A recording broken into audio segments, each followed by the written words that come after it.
Well, I would completely agree with you if he doesn't play 20 games one season, miss another 28 another season, and then this past season missed about 53, 52 or 53 games. If he shows up to work, then I'm good with it. That's all I care about. Having said all of that, as it pertains to this particular issue with Boston, I completely agree with you. I support Kyrie Irving on this. I don't think he did anything wrong, personally. I know he's going to get fined, and I understand that the league has to fine him because there's a level of decorum and professionalism that they expect from their professionals, even though they're subjected to an alarming level of hostility. But I also want to say this. Do I condone the Boston fans going at him with some of the venom and hostility that they have spewed? No, I don't support that. But as long as it ain't a bunch of racial epithets and stuff like that, you know what? When you are in a hostile environment, you're going to get hostility. That comes along with it. As long as people keeping their hands to themselves, they ain't throwing anything at you like they threw at Russell Westbrook when they poured the popcorn on him, or, they're not getting so excessive to the point where LeBron James had to have somebody removed and all of this other stuff. If they're just doing something to throw you off your game, well, guess what? You're going to have to live with that because this is something that nobody's brought up. But I'm going to bring it up, KP.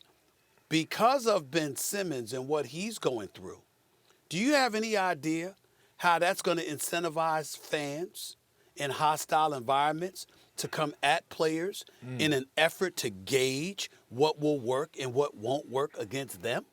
You got to remember that.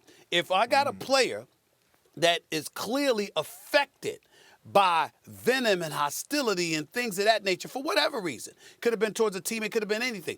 But once publicizing that, unfortunately, I'm not sitting there saying it's right, but because that's been publicized and people are viewing him as an individual that can be rattled, well, guess what?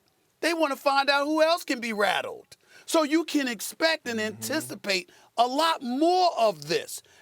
Especially as time goes on, when you see the exorbitant amount of dollars dudes are getting paid, combined with the level of inaction that takes place. Guys sitting out because they want to avoid injuries, they want to avoid getting hurt, or load management and stuff like that. People walking through the turnstiles to pay their hard-earned money and don't get to see the players that they want to see. Now, I'll give you a perfect example. Here in Los Angeles, I am in Los Angeles right now. Do you understand, ladies and gentlemen, that LeBron James, Anthony Davis, Russell Westbrook, Kawhi Leonard, and Paul George all play in L.A.? Not one of them played in the playoff game this weekend.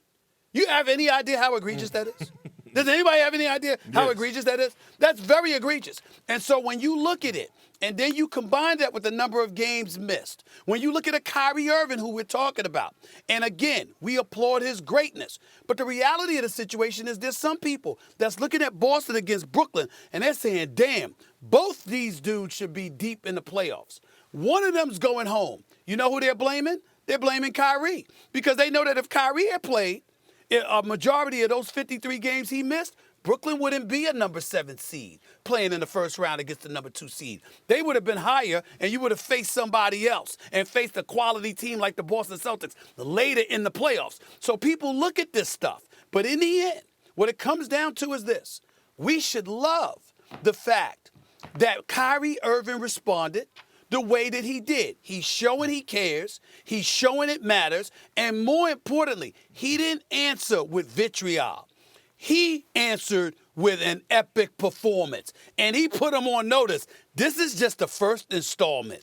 I got more for y'all. And guess what? We should all want to tune in and watch. I will defend Kyrie to the hilt in that regard. These people came at him.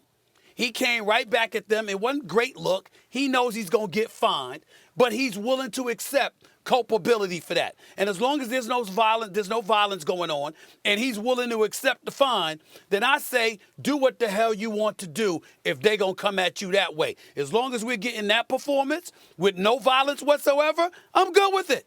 I'm good with it. Thanks for watching ESPN on YouTube. For live streaming, sports, and premium content, subscribe to ESPN+.